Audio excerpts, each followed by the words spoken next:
Я приветствую вас, дорогие друзья, уважаемые гости и подписчики моего канала. Всем большое спасибо, что следите за ситуацией. Михаил Павлик на связи прямо сейчас, политтехнолог, публицист, блогер. Можно я употреблю слово инфлюенсер? Потому что, Ох ты, знаете, Господи. А вот эта роль ругательная, ко мне ее прошу не применять. потому что, знаете, кажется, как бы, вот опять-таки, настолько много всяких разных трактовок происходящего. Да-да. И вот 100 лет назад уже, ну это я закавычу, 100 лет назад, Жириновский говорил, что ядерная мировая война начнется с Ближнего Востока. Все говорили о том, что ударит США по Ирану, а другие смеялись над Трампом, пальцем по нему тыкали, говорили, что ж ты, тако его называли.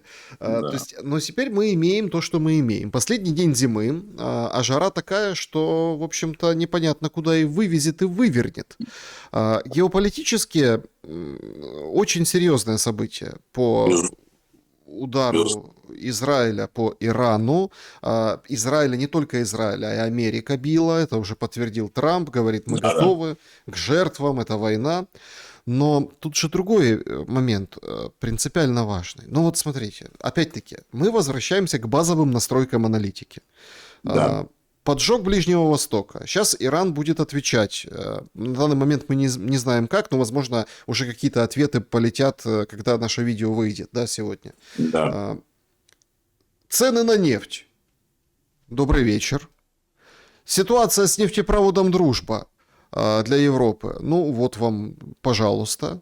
Абсолютно корректно. Да. Фондовые рынки, все в тартарары. Денег 90 миллиардов евро для Украины, которые сейчас вокруг танца европейские, они превращаются, ну, скажем так, в формальность. Этот кредит, который МВФ выделили, эти все... Короче, то, что они там дали, надо все отдать до конца года, я имею в виду МВФ. То есть и как раз-таки от этих событий, безусловно, бурлящих и грозящих ядерным противостоянием, проигрывает-то Украина.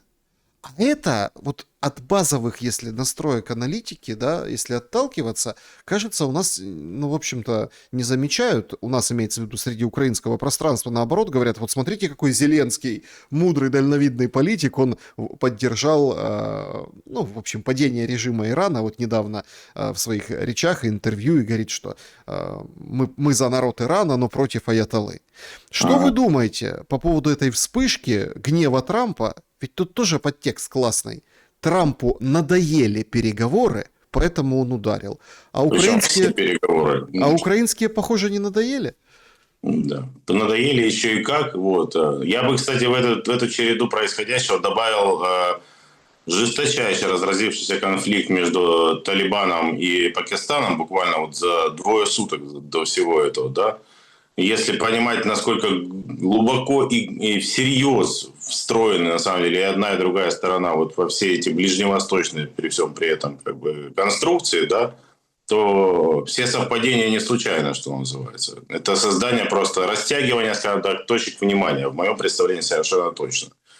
Относительно мудрого, гениального, дальновидного, прекрасного друга, как сказал Тимур Миндич, Владимира Зеленского, есть одна история, которая абсолютно сермяжной правдой размазывает любые мудрости и тому подобные вещи. Что означает интенсивный конфликт на Ближнем Востоке между Израилем и Ираном?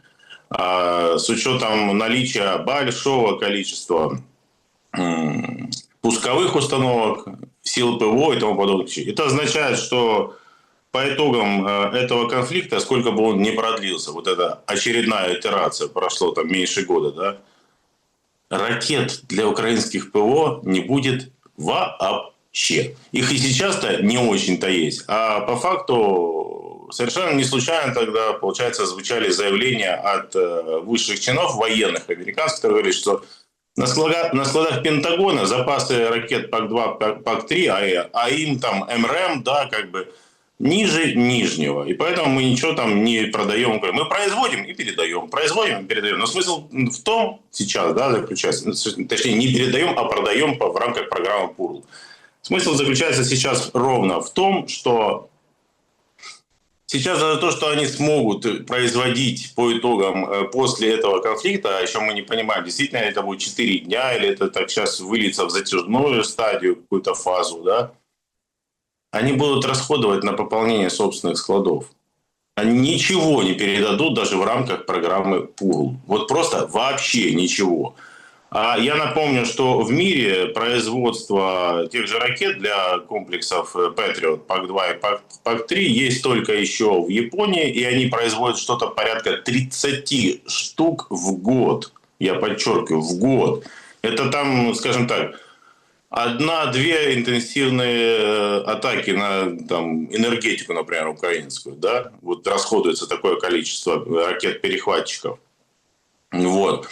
А норвежское и немецкое производство завязано на Raytheon и Lockheed Martin, которые являются производителями и собственниками патентов на эти ракеты, запущено будет в полном объеме, в полном, подчеркиваю, объеме, как это предполагается, не раньше 2027 года. И то программа производства суммарная, совместно предполагает тоже порядка 300 ракет в год. 300-350 ракет в год. То есть смысл в том, что можно сколько угодно сейчас восторгаться и танцевать тарантеллу, а по факту месяц-два и никаких ракет для ПВО украинской просто не будет. Их неоткуда будет взять. Это конкретно АИМ-120, который идет для F-16 и NASAMS, и конкретно ПАК-2 и ПАК-3, которые идут для Patriot.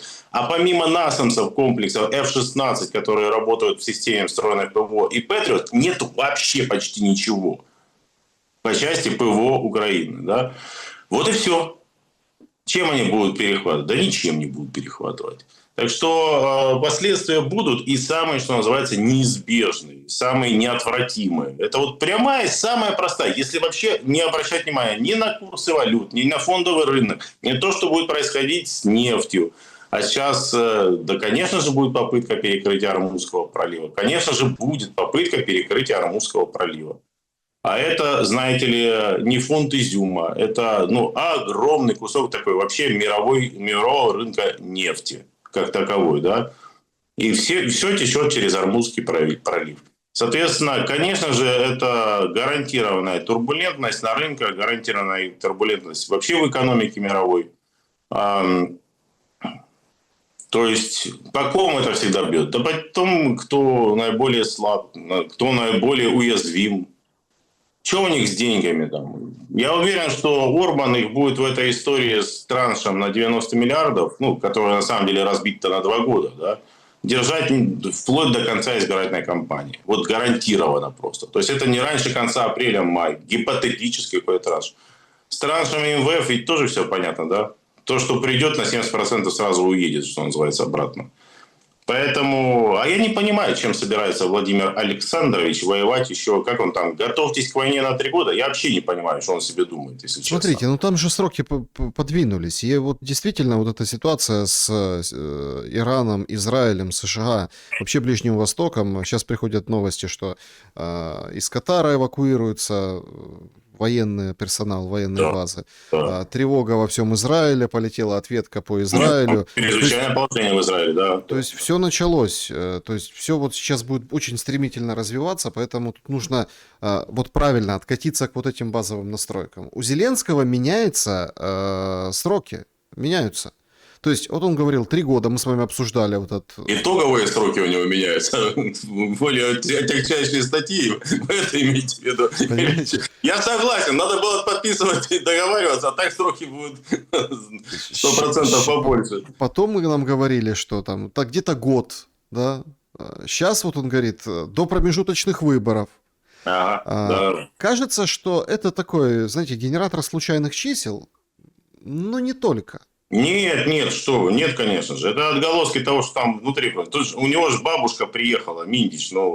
Явление Миндича народа еще и как. Кто его вытащил на свет, боже, Гончаренко. Слушайте, это все взаимосвязанные вещи 100%. Объясните. Ой, давайте так. Если мы на базовых находимся настройках аналитики, мы руководствуемся только доступными в общем смысле открытыми данными. Да? Поэтому... У нас есть информация о телефонном разговоре Трампа с Зеленским. Он длился не полчаса, если быть еще точнее, 25 минут, и выглядел практически как монолог, как мне рассказывают. Вот. Но есть очень пикантная подробность о том, что вот сейчас давайте так, в формате предположения скажем это, потому что нет официальных подтверждений тому, что перед этим за сутки или около того был разговор Трампа с Кремлем. И давайте так, в формате по слухам из астрала, да, была попытка немножко откатиться от истории, которая была согласована в Анкоридже, и попытка поговорить про действительно перемирие в течение месяца на проведение выборов на Украине. Понимания, по слухам, не было найдено. Соответственно, в рамках челночной дипломатии, ведь там действительно Трамп запросил этот телефонный звонок, это США звонили, был разговор с Зеленским. Вероятно, итогом этого монолога стало что-то, что не удовлетворило Дональда Фредовича. Соответственно, я склонен, может быть, кто-то сочтет это конспирологией, а я полагаю, что, понимая, как принимаются решения, на самом деле, как вот мотивация возникает, да, у людей, то есть когда есть вариантность решения тех или иных задач, это было одно из, скажем так, одним из обстоятельств, которое легло в пользу решения о начале атаки на Иран. Что вот здесь не выгорает, ну вот никак, да, значит, надо искать какое-то другое суперсобытие, а надо понимать, что Трамп находится, его команда в цейтноте, по сути дела, избирательной кампании. У них все из рук вон плохо, и нужна ПРМО в любом случае. И уж никак не Зрада. Зрада явно, очевидно, разворачивается на украинском направлении для него, да, то есть не выходит так, как они хотели. Сроки все погорели, мы это даже в наших эфирах обсуждали. Февраль прошел, ничего не произошло. Мне вот говорят, что даже в Центре избиркоме не было никаких команд. Не было никаких команд. А никак, ну, то есть, а как проводить выборы, если даже не было обновления, то есть не проводилась работа по обновлению реестра избирателей? Эта работа займет месяц, не меньше. Просто приведение в норму реестра избирателей. Ну ладно, это уже технические нюансы. И смысл заключается ключевой здесь в том, что то, что упоминает Зеленский, да, по сути дела, это отголосок того, что, по моей информации, они предлагали выборы провести в конце лета или в сентябре в команде Трампа. Естественно, это совершенно не нужно. Это избыточные риски, на самом деле, для команды Трампа находиться в неопределенности, в непонятных переговорах в ходе, что называется, уже электоральной страды последние 2 месяца. Конечно же, тоже понимания никакого нет, но это отголосок, вот то, что говорит Зеленский, именно этой истории. Что нам надо время, нам надо подготовиться, нам надо то, все. Но и история с Минтичем, которая как вишенка на торте появляется сейчас, совершенно не случайно. Потому что, ну блин, во-первых, по моей информации, Минтич действительно и Цукерман с самого начала уже имели формат некий сотрудничества с НАБУ. То есть то, что он там расскажет, что писал, не ответили, я вас таки умоляю. Вот. Вторая история. А публичиться его что сейчас заставлял? Да вообще ничего. С какой стати вдруг, с какого перепуга он вдруг появляется и начинает вещать, какой он прекрасный друг и обожающий мудрого, кормчего Владимира Зеленского. Когда ты являешься для всего мира, ну, точнее, для людей, которые хоть сколько-нибудь интересуются политикой по обе стороны Атлантики, человеком, находящимся в эпицентре коррупционного скандала, назвать кого-то своим близким другом, это уже такая себе, мягко говоря, медвежья услуга, мягко говоря. А нифига это не медвежья услуга, это вполне себе подготовленная и задуманная информационная атака.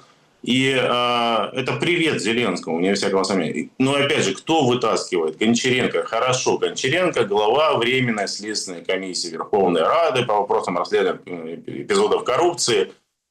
Но надо прекрасно понимать, что Гончаренко слуга двух господ. В первую очередь, конечно же, Порошенко, а во вторую очередь, конечно, Ренат Леонидович Ахметова. В той или иной степени.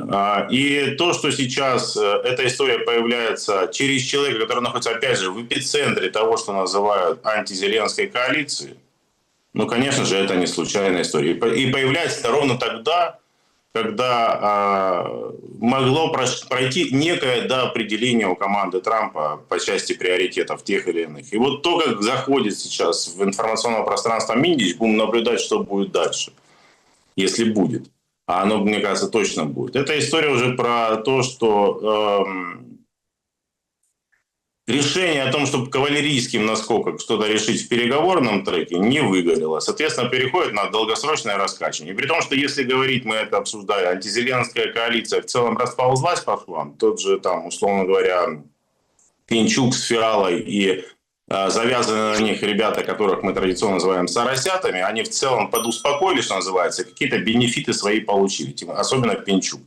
То по Порошенко такого не скажешь. Особенно, когда его подружайки и союзницы ситуативно, конечно, прилетела Тимошенко конкретно. Он все понял, все осознал, что называется. И начал сотрудничать. Тем более, мне говорят, что там, в общем-то, он долго обивал пороги Белого дома на нынешней администрации. И в целом у него там несколько месяцев назад это в целом получилось. Но начали они хамить с Юлией Владимировной, и Юлию Владимировну как бы окоротили. Это вся история, и как бы с подозрением. Порошенко, повторюсь, все понял. И мне кажется, что это сейчас игра, опять же, вполне себе с подачи администрации Трампа. Но игра уже достаточно в долгу. То есть они решили просто уже обкладывать. Тем более он там сейчас, Зеленский, будем говорить так, и в юридическом, и в электоральном, и информационном смысле и политическом обложился, что называется, британскими штыками. Давайте, вот опять же, без всякой конспирологии. Это действительно так. Он ориентирован на Лондон и отдельные европейские столицы, но в первую очередь на Лондон. И эта история вообще, как говорят на Донбассе, не в жилу для Трампа и его команды. А я бы обратил внимание на еще один факт, который появляется вот вчера в информационном пространстве. Риши Сунак, человек, с которым по факту-то и подписывалось то самое столетнее соглашение, которое вот недавно было ратифицировано осенью, становится советником Зеленского. Как-то вот так вот неожиданно, да? А Сунак, ну вот опять же, нужно же не обманываться относительно британской политики. В той или иной степени все, что лейбористы, что консерваторы, ориентированы на глубинное государство, ну, так, британское. Оно там тоже существует и сильно завязано на монаршую семью, на Виндзоров. Вот. Тем более и у тех, и у других сейчас, ну, мягко говоря, не иллюзорные проблемы, да, и с теми же новыми зелеными, вот кейс вчерашний, да, буквально там разгромная победа представительницы партии зеленых, да, которую там знать не знал никто, на округе, в котором 100 лет выигрывали лейбористы, 100 лет подряд выигрывали. А тут взяли и А на втором месте представитель партии Фаража, а только на третьем лейбористы. Это проблема. Конечно же, им нужно тоже сейчас искать какие-то суперкейсы. И столетнее соглашение, которое в прямом конфликте с ресурсной сделкой, это ровно оно. И назначение Риши Сунака – это сигнал, это не случайность. Поэтому, конечно же, здесь драка за Киев между Вашингтоном и Лондоном, но, видимо, принято решение перевести уже в долгую. Бенефиты резкие для электоральной кампании получить не выйдет сейчас, вероятно. Не будет никаких выборов, никаких подписаний вот прямо сейчас ни к чемпионату мира по футболу, ни к годовщине государственности, там 4 июля 250 лет. Ничего не получится. Поэтому, скорее всего, будут качать уже в долгую. Мне так кажется, по крайней мере. Хорошо. Тогда вот мы моделируем вот эту ветку реальности. Да. То есть выборы отставим, все остальное отставим. То есть нас ждет война с удорожавшими ресурсами, с дефицитом Да. по многим направлениям. ПВО Да. вы отметили, остановились особенно. Да. Ровно поэтому Зеленский последние дни и вот это вот ПВО, давайте Естественно, ПВО. конечно. Ровно поэтому выходит Стерненко и говорит, вот смотрите, как мы работаем. Смотрите, работаем, сбиваем ракеты. Вона працює, да. Да, Стерненко працює. То есть ровно поэтому вот эта вся сейчас идет история. И нас ждут потрясения в политическом смысле. Кстати, очень интересный взгляд на появление Минтича. В каком плане? Что такой поцелуй Иуды получился. 100%. Эта история просто, ну, прям так она и выглядит, на самом деле. То есть, вроде он мой друг, ну да, но если он мой друг, почему не может наложить на меня санкции? Он же все-таки и Зеленский, который... Ведь я буквально 2 дня назад обсуждал эту фразу с Зеленского с психоаналитиком. И он говорит, очень многие обиделись на фразу, что у меня нет друзей, у меня есть партнеры, я, в общем, мне нет времени на дружбу, потому что на самом деле, как ни крути, есть группа людей, ну, они в политике, не в политике, в бизнесе, какие-то там, даже вот поэтому, вот смотрите, даже вот эти лигосмешники, вот эти все кварталовцы, но есть друзья у Зеленского, но у него большой путь все равно. Естественно, конечно. А он их просто вот это вот прям, ну, как бы отсек, говорит, у меня нет друзей. Ну, теперь понятно, почему он это сказал, потому что... Да. Это фраза «где я, где вы все», как бы. Я вам всем не верю и не доверяю, это же очевидно. Это уже получается агония с точки зрения. Но... С точки зрения, да, это классика исторического процесса, на самом деле, с точки зрения, да. Но, ну да, мы все, процесса все на помним верхушке. Да. советскую историю, да, там, послереволюционные истории. Их не с числа, начиная с Древнего Рима и раньше, да. Как вы думаете, а, что тогда будет происходить непосредственно на Земле? Потому что если Выборы без вы... выборов. Вот выборов нет, да, Но они будут. но есть война. Да. Или вы все-таки, я так вижу, настаиваете на том, что выборы все-таки произойдут? Нет, нет, это будет электоральная кампания, которая будет проходить без юридического запуска как такового. Она уже началась, послушайте. Да. Нам же вот что преподносят? Некая социологическая служба Ipsos публикует рейтинги доверия. И кто там появляется? У меня чистое дежавю с 2018 годом. Там появляется Усик с умопомрачительным рейтингом. И когда это происходит? Через 2 или 3 дня после того, как выходит в широкий эфир его интервью, где он намекает, что он вроде бы как бы и не против баллотироваться. А на первом месте там Валера Залужный, которого разгоняют сейчас по полной программе, но по полной же программе его отрабатывают. На третьем Кирилл Буданов, который сам себя отрабатывает, не прекращает самого разного толка заявления делать. Это же оно. Это все оно. Ну вот вам подача с Миничем из-под людей Порошенко, от Порошенко. Это конкретно Петр Алексеевич стоит за всей этой историей, с этой итерацией. Конечно же, он сейчас тоже начнет активничать. Да сейчас все начнут активничать.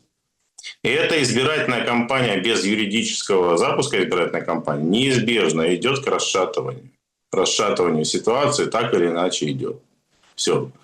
Фон в виде фронта, который не будет, мягко говоря, выдержан в розовых тонах, это мягко говоря, а скорее немножко более глубокий красноватый оттенок, будет только работать в этом случае. 100%. Поэтому я не вижу ничего хорошего на 26 год для Украины. Ни в финансово-экономическом смысле. Нет никаких предпосылок считать, что транши Европейского Союза, даже в рамках этого самого несостоявшегося квази-репарационного кредита, хоть сколько-нибудь позволят затыкать дыры по части социально-экономических расходов, на части бюджета. Да не будет на это просто денег там. Тех денег, которые будут заходить, хватило бы им, условно говоря, на покрытие военных расходов. Потому что там же значительная часть, 60, я напоминаю, из 90 миллиардов пойдет просто в карман, на самом деле, производителей вооружений Европы. На их развитие, расширение, масштабирование, на производство какое-то.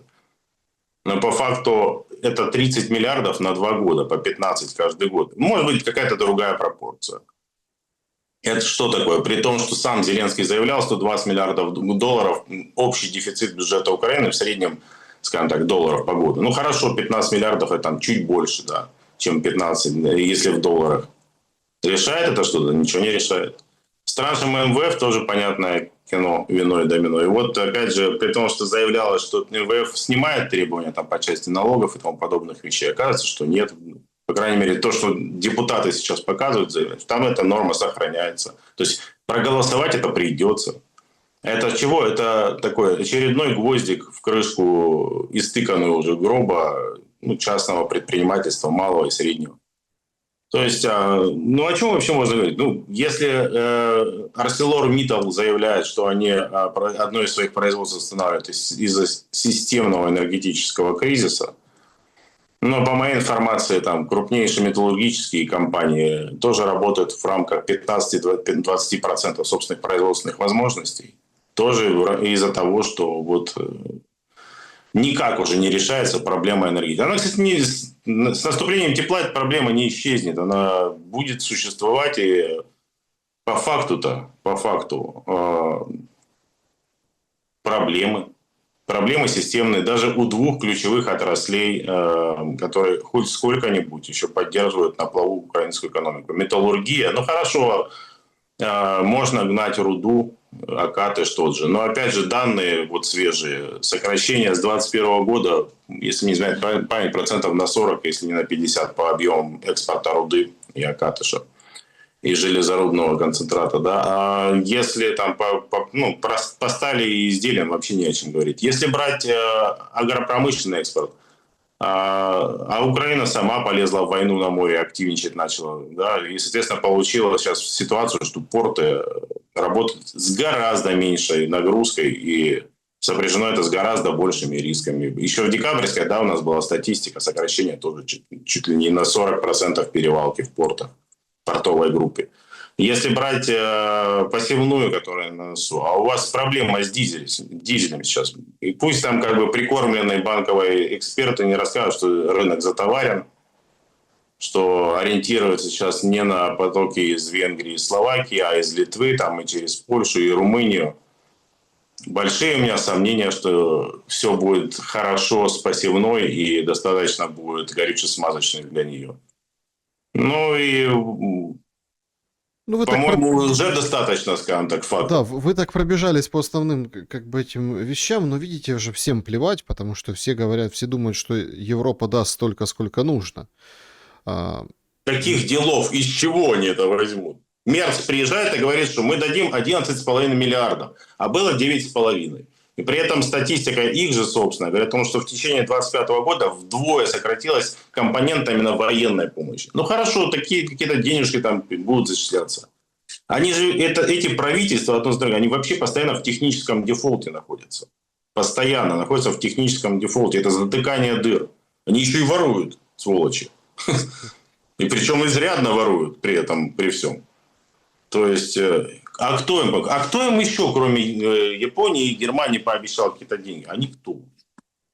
И они чем будут расходную часть, гражданскую расходную часть бюджета закрывать?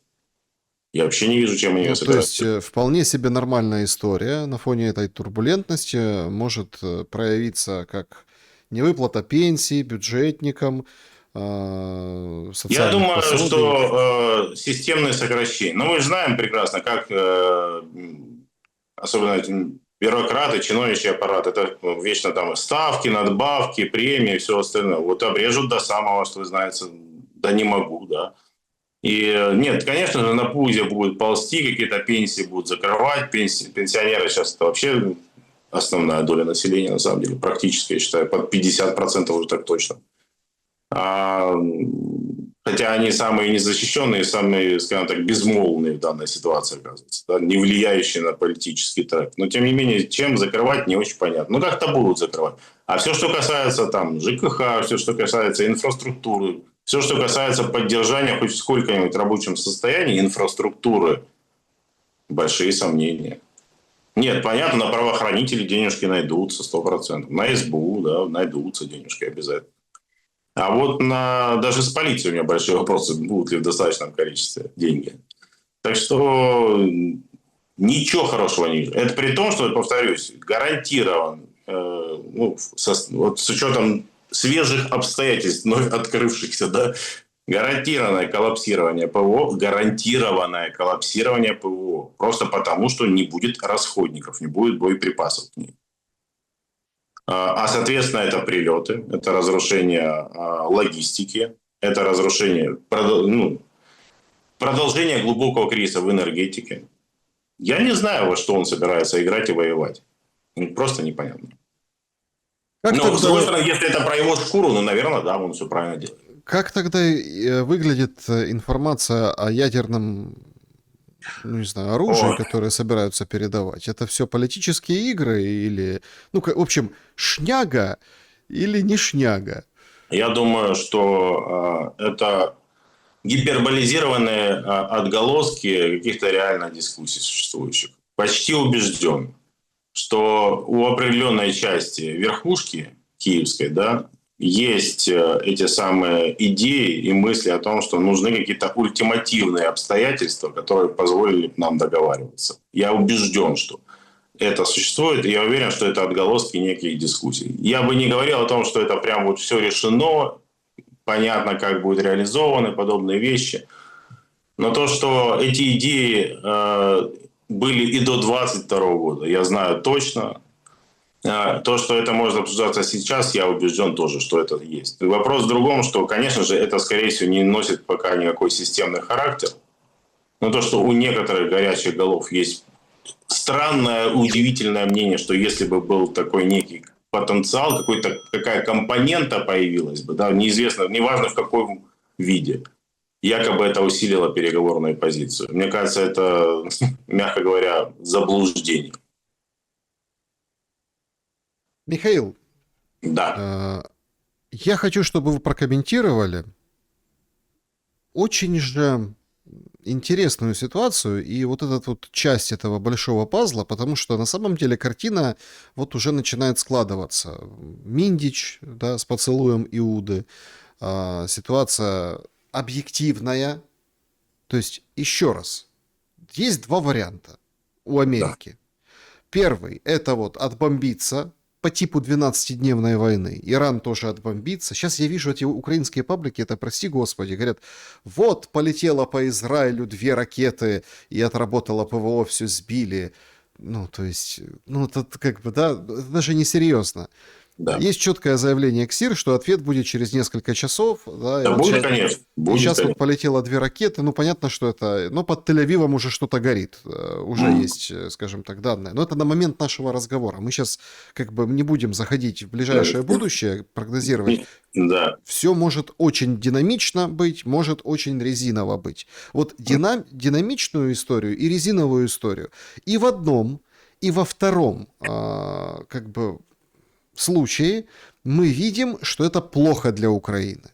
Динамичная история Для нам... шарика плохо, да. Ну, то есть, да, это для всех плохо. Я имею в виду ситуацию в Украине. Но вместе Да. с этим, вот объективная данность, еще и транслируется на определенные точечные такие вещи. Нашли убийцу Портнова. Им оказался Азиз Азизов, который там с братом, это житель ДНР, не граждане Украины, но он там в Ростове был, в общем там, ну такой, скажем так, с зависимостями человек, давайте так. И вот это все выставляют, что вот смотрите, ну, все ж просто, да, Россия убивает Портнова. И с точки зрения этой, давайте немножко российскую сторону рассмотрим предметнее. Ипсос, которую вы упомянули, сразу же полетела как бы антикризисная реакция, что Ипсос вообще в России работал, там товары какие-то производил, ну, в общем, Да и Гэллоп работал в России. маркетинговые истории. Да, это вообще, короче, Залужного выводить на первое место, это выгодно России.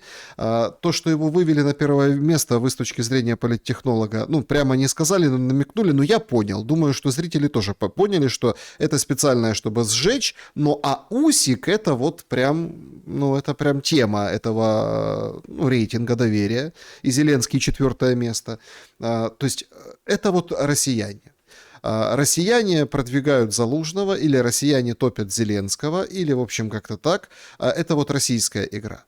А Портнова убивают россияне, потому что, ну, ДНР, Азиз Азизов, вот, пожалуйста, да, вот, да, он гражданин Украины, но он из тех, которые там остались. В 2020 году жил в Ростове, там, агент какой-то.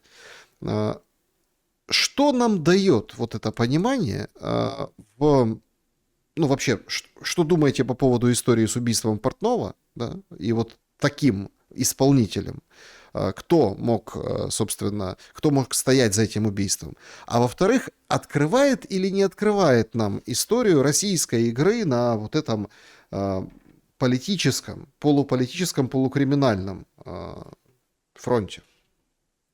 Давайте так. Ну, во-первых, из Залужного двигает все-таки Лондон, надо понимать. Лондон и глобалисты. Это к бабушке не ходи, скажем так, это 100% история, гарантированная история. Следа России здесь нет никакого. Больше того, полагать, что Россию мог бы интересовать Залужный как гипотетически какой-то более бесконфликтный, я не говорю даже про российский, а просто как бы, да, договороспособный человек, у меня большие сомнения на этот счет, большие сомнения. Ипсос – это такая структура, скажем так, ну, нет, это не такая структура, как тот же Гэллоп, например, да, который там бесконечное количество по всему миру проводит исследований подобных вещей. Я все-таки вижу здесь некую тенденцию. Я думаю, что этим опубличенным исследованием все-таки подсвечивается в первую очередь УСИК и дается старт определенный электоральный именно для УСИКа. Я убежден в этом совершенно. Является ли УСИК человеком приемлемым для России? На первый взгляд, наверное, да, учитывая его бэкграунд, связанный с православной церковью, да, Украинской православной церковью, традиционно называемой Московского патриархата, да. или, или нет. Ну, скажем так, у меня тоже есть определенные на этот счет сомнения. Определенный бэкграунд заявления Усика есть за последние несколько лет тоже. Я думаю, что, в принципе, парадоксальная ситуация заключается в том, что вот в моменте сейчас интересует просто любой легитимный подписант, который подпишет мирное соглашение. А вот что будет потом, это будет совершенно другая история. Что до убийства Андрея Портнова? Давайте так, опять же, формулирую в формате предположений, да, ну или как слухов из астрала. Связанные с этим убийством с наибольшей вероятностью, скорее всего, такие себе называются персонажи, как сидящий в тюрьме судья Емельянов, по-моему, если не изменяет память, и Петр Порошенко.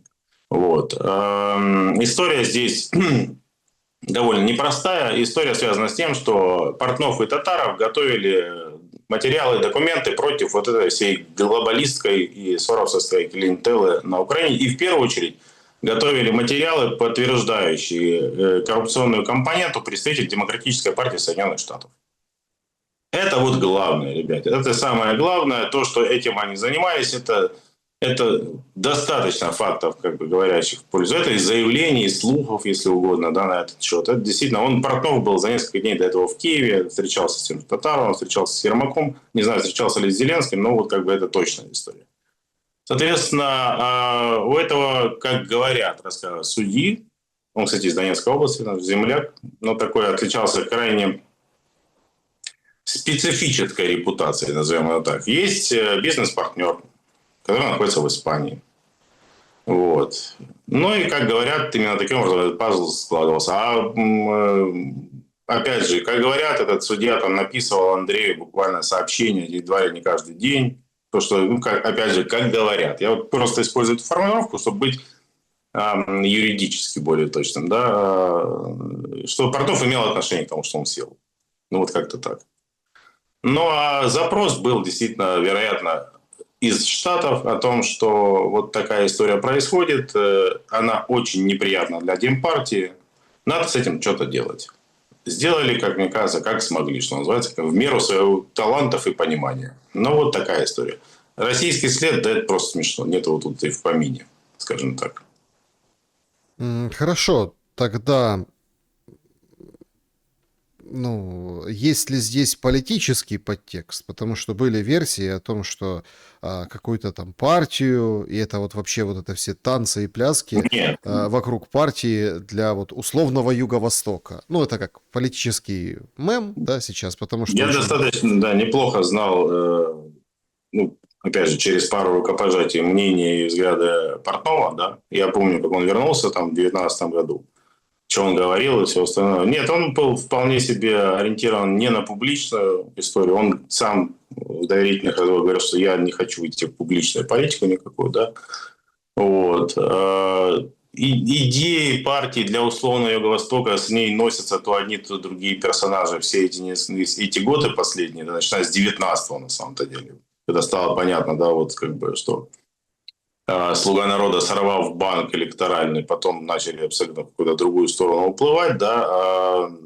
Но, тем не менее, и Разумкова рассматривали в таком формате, там, и, господи, я начинаю забывать, наш парень из Днепропетровска, депутат, «Слуг народа», как его фамилия-то, Макс. Бужанский.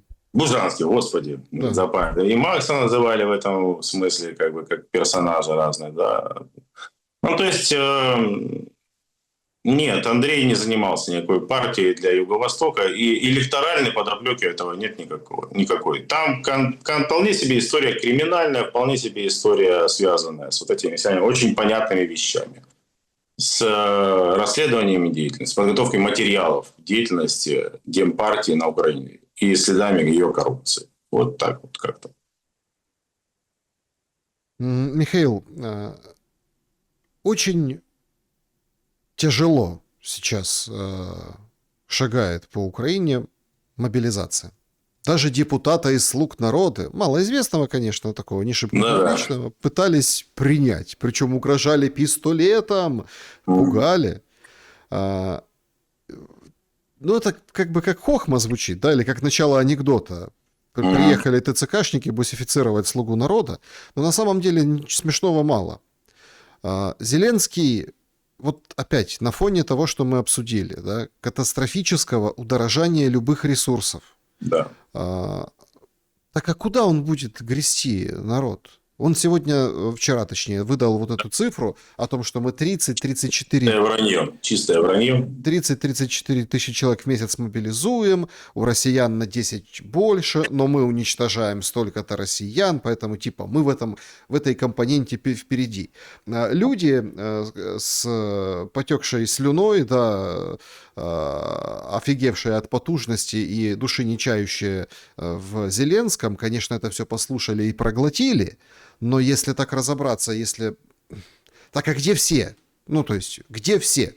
Потери он называл, мобилизационный как бы каток он обозначил, Федорову там задание это давал, да, Короче, математика вообще как-то очень криво Они воспринимается. гуманитарии, что вы от них хотите? Я Нет, сам гуманитарий.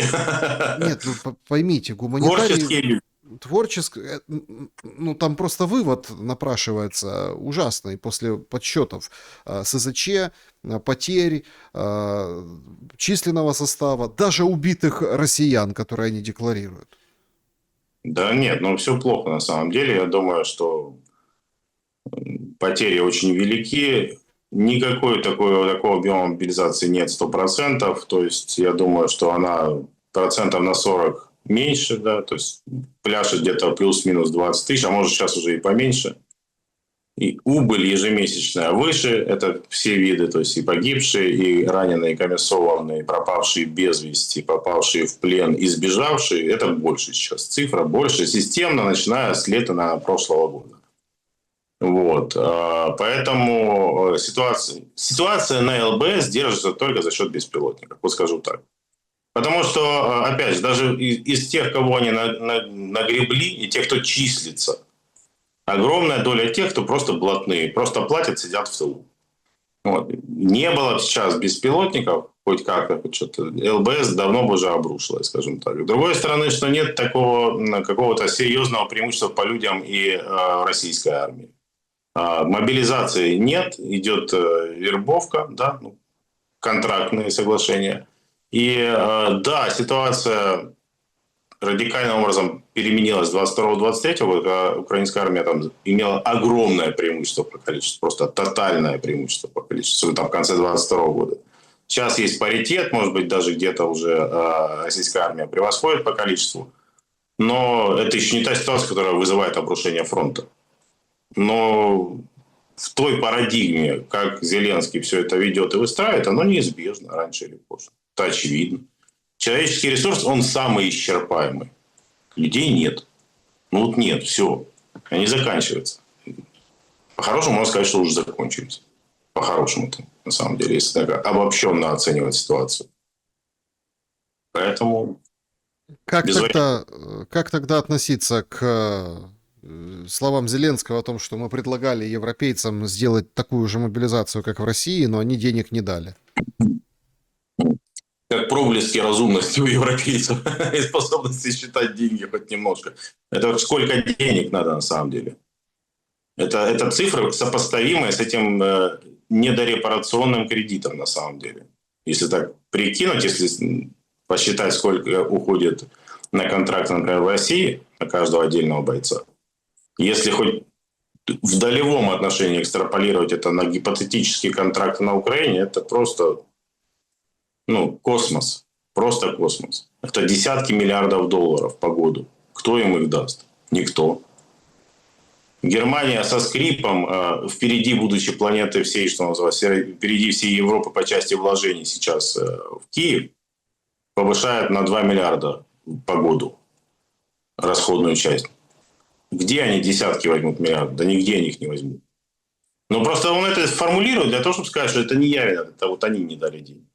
Вот эти не дали боеприпасы и ракеты, вот эти не дали денег на это, эти не помогли с этим, эти не решили не лезть и не присылать свои бригады и контингенты. Как он недавно говорил, а нам они на линии боестолкновения нужны, они нам в тылу не нужны нафиг. Все виноваты, кроме Бубовочки и Вовочки. Вот все виноваты просто. М, Как вы думаете, вот ситуация, которая сейчас складывается в Украине с точки зрения мобилизации, может ли привести к тому, что будут определенные анклавы, ну там села, районы, еще какой-то, да, скажем так, какого-то периметра площади. Это, кстати, вопросы задают зрители наших с вами эфиров, а, где условно там бывшие военные, прошедшие через войну, их будут нанимать, и они будут защищать эти территории какие-то, большие, маленькие, от ТЦКшников. Да. С полицейскими ТЦКшники начинают бить горшки. Вот этот вот товарищ, который полтавский ТЦК, один из таких публичных ртов вот этого всего процесса бусификации, Истомин, он же там вышел и сказал, что мы не от хорошей жизни это делаем, это вот полицейские не хотят, а это их обязанность. Короче, начинается вот эта ссора. Он там выдал чего-то в соцсети, ему пришли в комментариях в Фейсбуке, рассказали украинцы что да как, и он вообще удалил свою страничку. Ну, то есть радикальным образом пошел, скажем, по этому пути информационной гигиены. В общем, смотрите, полиция с ТЦК сложно, уже начинаются искры, да? Да. Военные, которые в тылу, они вообще в шоке, все чаще поножовщина, все чаще там стрельбы, все больше и больше таких случаев. И с точки зрения политической науки, ну, это нормальный процесс. Ну, когда вот какие-то люди, вот у нас же появились какие-то бригады, которые там записали видео, что обращайтесь к нам. Помните, были военные какие-то там адвокаты, а сейчас какие-то там крепкие ребята на фоне Тойот говорят, вот звоните нам, мы сейчас приедем, вломим вас, отобьем и так далее. С одной стороны, конечно, это выглядит знаково, но это с точки зрения теории. На практике мы видим, что даже какой-то пришлепкуватый, ну, идиот какой-то с трэш-контентом в ТикТоке, с усиками, вышел к Майдану, посмеялся там ни о чем, просто записал видео, его нашли на второй день, даже со сбритыми усами и побритого, и заставили извиняться, и уголовку ему пришили. То есть появление этих военных помощников или там анти-ТЦКшных каких-то братков, ну, это тоже выглядит как игра спецслужб. Что думаете по поводу внутреннего, так сказать, ну, внутренней жизни на Земле вокруг этой темы? Ну, всегда надо понимать, опять же, с политтехнологической точки зрения, и исходя из логики политического процесса, что любая конструкция власти держится на внутренней легитимности вершины этой самой власти. Пока будет некий консенсус на всех этажах, да, что вот эти люди действительно имеют право решать, а мы выполняем, да, и поэтому мы имеем. Мы отдаем, и мы имеем. Этот консенсус пока существует, оно работает, оно живет. И вот такая анклавизация или трайбализм, если угодно, она не происходит. Как только сомнения в этой легитимности возникают, как только у поперечин этой лесенки, ведущей наверх, возникают сомнения в честности этого обмена, мы даем, а нам отдают в ответ, скажем так, начинается история по разрушению той самой вертикали. И тогда мы возвращаемся в начало нашей дискуссии о том, что начинается по факту сейчас избирательная кампания без запуска избирательной кампании. Она так или иначе приведет к тому, что и политики, и ломы, да, и чиновники даже региональные или муниципальные, ну, то есть на уровне нижнего, да, местного самоуправления,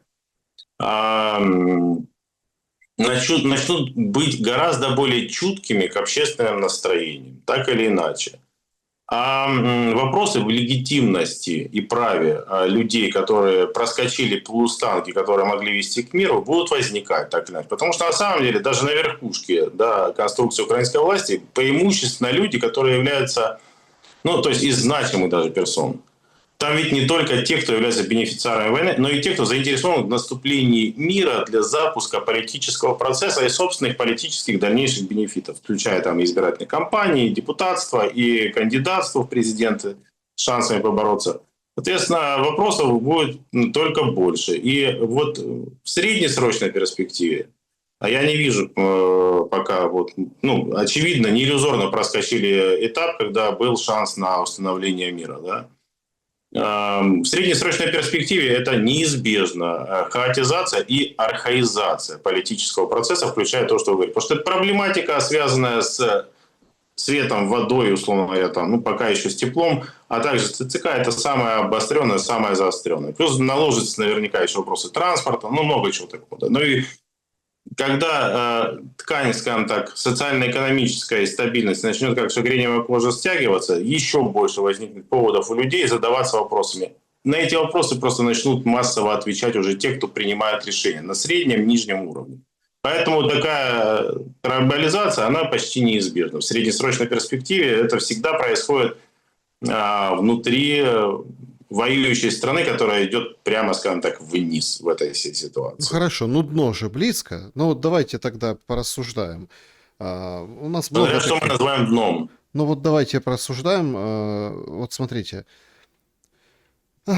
Получается, что у нас, ну вот опять, да, вот, что там Трамп поперся в этот Иран, да? Что там, в Иране Выбор. лучше, Выбор. ну, в Иране будет лучше жизнь, да, Да вот, нет. допустим, без аятолл. Да Нет, нет, нет, конечно. будет такой черти шоу, будет как в Ираке, вот это все, то есть уровня не будет, ничего, все Ну, же это я не думаю, понимают. что будет настолько у них успешна эта компания. Но вопрос не в этом. Я с вами согласен, да. Ну, то есть, с точки зрения жизни внутри, это будет, ну, это хуже будет. И так там не особо, но будет вообще хуже. То есть, страну Украина сейчас превращают в такую Сирию, да? Люди бегут внутри, Уже вообще превратили, как по мне, вполне себе. жить невозможно, понимаете? Я помню, когда вот это 15-й год, вот эта вот Сирия была, да, там мы Мгм. смотрели, как генераторы везде гудят, работают, и говорили, ой, вот это ничего себе, 21 век. Так вот, он 21 век. Да, Вот да. Украину ждет нечто подобное. Если затянуть войну, то, конечно, да. Я вот, смотрите, тут два таких момента очень важных. Значит, в процессе там, ну, сегодня, вчера, там, сегодня, у них сегодня, у нас вчера, в общем, Трамп говорит, вот Лукашенко, я его очень уважаю, там, туда-сюда. Зеленский объявляет о том, что он вводит спецпредставителя по Беларуси и оппозиции. Да, да. Федоров говорит, мы там уничтожили какие-то ретрансляторы, да и вообще. Наша система, да. Мгм. Ну, то есть как бы открываем рот в сторону Беларуси. То есть я вижу эту логику, что задача создать безжизненное, хаотически управляющееся или номинально управляющееся пространство с тяжелейшим, собственно, ну, в общем, лунный пейзаж из государства создать и максимально эту точку расширять дальше в течение каких-то лет, ну, может, месяцев, потому что время спрессовано. Ну, вот смотрите, Ирак. Раз. Трамп говорит, Обама, негодяй, начинает войну с Ираном. Что делает Трамп? Ну, то есть это какая-то общая линия, это общая ветка. Это общий сценарий. И мы, получается, внутри этой воронки. Конечно. А как из нее выйти? К сожалению, иных на сегодняшний день методов, кроме классической дипломатии и переговоров, не существует. Верхушка украинского политикума насквозь, давайте так, ангажирована самыми разными центрами политической силы, ключевыми центрами. И абсолютно ирреалистичная, на первый взгляд, история с прыжками Зеленского и его ближнего круга на Беларуси. Ну, вопрос, что, где здесь интерес Украины, собственно, да? Она очень хорошо понятна, если исходить из того, что люди ориентированы на Лондон. И интересы Лондона в Европе и Восточной Европе конкретно. Тогда становится очень понятна вся эта история. И очень понятно, что люди эти приняли себя, что они являются орудиями в чужих руках против России, против Беларуси, против собственного народа, в конце концов, за ресурсы, которые будут перераспределены в пользу этих самых людей, которые стоят у них за спинами. Это предательство просто украинских, извините, недоэлит, просто предательство. И оно вот так вот проявляется, да. И лунный это будет ландшафт, не лунный, вообще не имеет значения. У тех, кто стоит за ними, свои задачи, они их решают. Причем задачи, скорее всего, там, в масштабе шарика, геополитические. А у этих людей конкретные шкурные задачи. Сохранить себя и наворованное. Но будем говорить прямо, это так и есть на самом деле. А что там будет с лунным ландшафтом, будут ли там луноходики? и чьи там флажки будут стоять топорно. Им мало интересно, на самом деле. Поэтому, да, не надо искать какой-то логики и здравомыслия в контексте будущего для людей, населяющих эту многострадальную территорию. Ну, что бы вы им посоветовали? Людям, Да, уезжать они куда? заложник, куда уезжать? А что, ну, я очень часто, например, в российских медиа, я от блогеров российских слышу, вот, надо там проявлять позицию, чуть ли не восстание. Какое нахрен восстание? Ведь, ну, как это вообще возможно? Это невозможно в принципе. Вот. И, соответственно, бунты, да, возможны. Какие-то спорадические события, да, возможно. Но пока вот эта ткань не расклеилась окончательно, будет происходить только плохое. А у людей шанса никакого не будет. Людям нужно сейчас, к сожалению, просто выживать. Политический процесс, ну, практически на аппарате искусственной вентиляции легких. Реализовать собственное право выбора, да и этого даже не дают. О чем уж говорить там про политические собрания и все остальное, оно запрещено непосредственно режимом военного положения. А нет у меня хороших советов для людей. Пережить просто. Просто избегать как угодно максимально пересечения с этим государством. Просто. Нету других. Потому что государство само себя превращает в концлагерь. Не иллюзорно. Что такое капитуляция Украины? Спрашиваю я вас в последний день зимы, когда Трамп напал на Иран. Капитуляция? Да, Ну, история очень простая на самом деле. Это всегда история про то, что есть победившая и проигравшая сторона. Соответственно, проигравшая сторона принимает условия, которые выдвигает и победившая сторона. В данном конкретном случае, если говорить про Украину, я не вижу пока контекста, который бы означал вот такой себе вот то самое подписание, которое мы помним, 45-й год. Я просто не вижу такого контекста на сегодняшний день. Нет, будет все долго. Это будет просто, извините, как в известном тележурнале «Каламбур». Хроники пикирующего бройлер 747, понимаете? Это будет падающая конструкция, от которой будут отваливаться куски. И в экономическом смысле, да даже гипотетически и в географическом смысле. Это просто процесс долгий, теперь долгий процесс рассыпания, развала. Это неизбежно, к сожалению. Вот то, что было по классике там, да, с подписанием в мундирах красивых, пока я этого, мягко говоря, не вижу. Поэтому это скорее теперь затяжная, неприятная, отвратительная история про ужас без конца. Пока, по крайней мере, в каком-то горизонте среднесрочном, кратко-среднесрочном. Михаил Павлев был моим собеседником сегодня. Спасибо за время и мысли. Да. Друзья, всем большое спасибо, что смотрите. Я понимаю, сейчас очень так фрагментируется все, интернет, там, Телеграм, Ютуб, это все очень сложно. Но, тем не менее, пожалуйста, проверьте, не улетела ли ваша подписка, потому что и в Телеграме, и в Ютубе сейчас очень принято подчищать системами. Системы сейчас пачкуются, видите как. Чтобы мы не потерялись с вами, подпишитесь на Михаила, подпишитесь или посмотрите, подписаны, не подписаны на меня. Напишите свои комментарии, что думаете. Наблюдаем за всем происходящим. Ну и, конечно, всем желаю добра и света. Увидимся.